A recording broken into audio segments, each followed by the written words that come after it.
The Right Honourable Jeremy Corbyn. Thank you, Mr. Speaker. I thank the Secretary of State for an advance copy of his statement.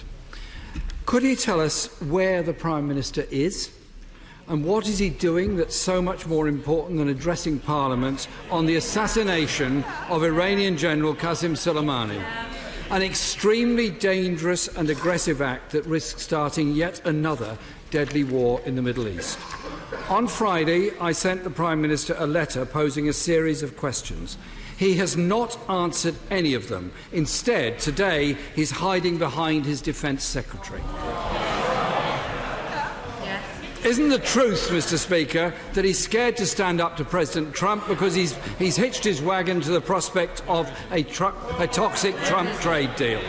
Instead, Mr. Speaker, at this highly dangerous moment, we find the government giving cover and even expressing sympathy for what is widely regarded as an illegal act because they're so determined to keep in with President Trump. This assassination puts British troops and civilians, as well as the people of the region, in danger. Mr. Speaker, as the Secretary of State for Defence will confirm, I've long spoken out against the Iranian government's human rights record, including when he and I visited Iran together in 2014. This is not a question of Soleimani's actions or record on the region. Whatever the record of any state official, the principle and the law is that we don't go around assassinating foreign leaders. Without the clear demonstration of an immediate threat, it is illegal. So does the government regard the assassination as legal under international law? If so, how? And do the lawyers in the Foreign Office and the Ministry of Defence regard it as legal? If he really believes this was an act of self-defence, what evidence has he or the Prime Minister seen of the imminent attack on the US? He says the US is confident attacks were imminent. But US officials have been quoted in the press saying that the evidence is, quotes, razor thin. How would he describe it? In the past few days, the US President has threatened to target Iranian cultural sites. To attack Iran in that manner is, to quote him directly, disproportionate. Both these actions would be war crimes, and yet the government still seems unable to condemn such threats. On Sunday, the Foreign Secretary said the onus was entirely on Iran to de-escalate. I wonder, if Iran had assassinated an American general, whether the British government would be telling Washington that the onus was entirely on the US to de-escalate? Mr. Speaker, we talk about this as a conflict between the US and Iran, but the worst consequences are likely to be felt by Iraq, a country on the brink of further terrible violence and instability.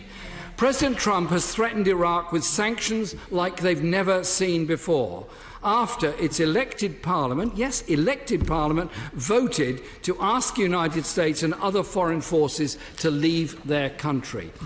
And he has said he will not withdraw entirely unless the US is compensated for the extraordinarily expensive airbase that was actually built by Saddam Hussein in the 1980s. The Prime Minister, when he finally resurfaced from his trip, said he was committed to the sovereignty of Iraq. So will the Secretary of State confirm that the government will respect Iraqi sovereignty if the Iraqi government asks all foreign forces, including British forces, to leave? Mr. Speaker, we know the British government wasn't consulted by the Trump administration in advance, despite there being obvious British interests at stake. I ask also, what is the government doing to secure the release of Nazanin Zaghari Ratcliffe and other dual nationals currently in detention in Iran? This must be an utterly terrifying time, both for them individually and for their families. It's not in anyone's interest for this to escalate to an all-out war. All sides should exercise maximum restraint and allow for meaningful dialogue led by the UN Secretary-General's office. To prevent war, we need a strong plan for diplomacy. So is the government in contact with the UN Secretary-General? And let's not forget, Mr. Speaker, that there was a diplomatic plan, the Iran nuclear deal. It was working until President Trump came along and tried to rip it up. Mr. Speaker, time and time again over the last 2 decades, the political and military establishments have made the wrong call on military interventions in the Middle East.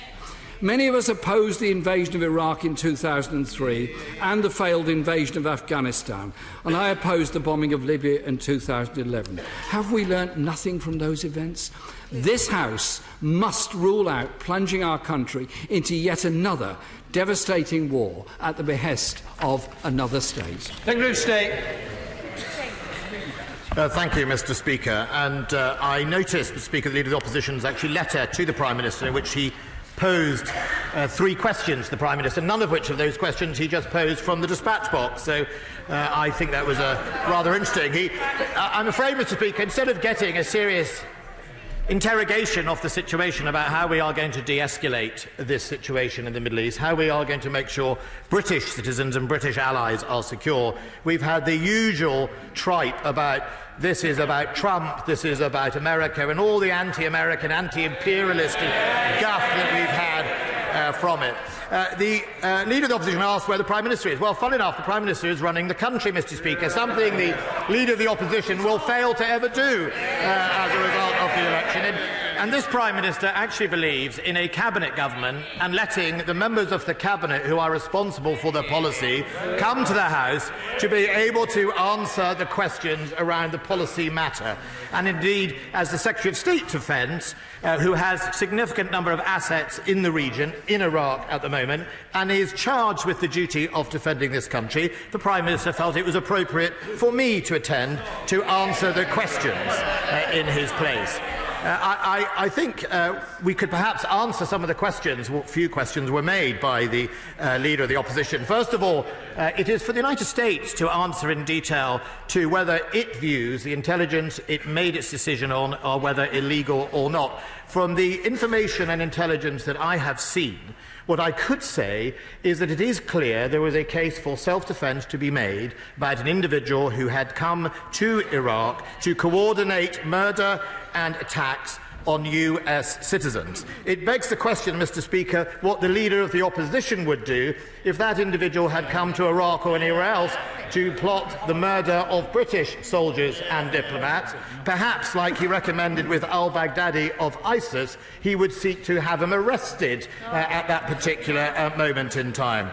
It is, of course, the case that this government is engaged in a full diplomatic effort at all levels to seek to de-escalate the tensions that have grown in the region. Indeed, not only at the United Nations, but in leader-to-leader, defence sec and foreign sec, and all other levers we have, broader than just in the region, to seek efforts to make sure that both Iran does not retaliate in any way that would escalate the situation, and indeed that our friends and allies do not escalate the situation either.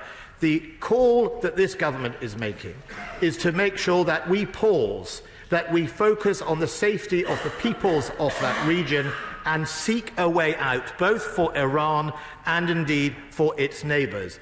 The first way we can do that, and this government is determined to try and do that, is make sure that the destabilising activity that has been going on in that region is ceased, so we can all progress to find a solution to the conflict that we desperately want. In the meantime, this government will get on and make sure it keeps people safe in the region, and we will do everything we can to protect them and their lives.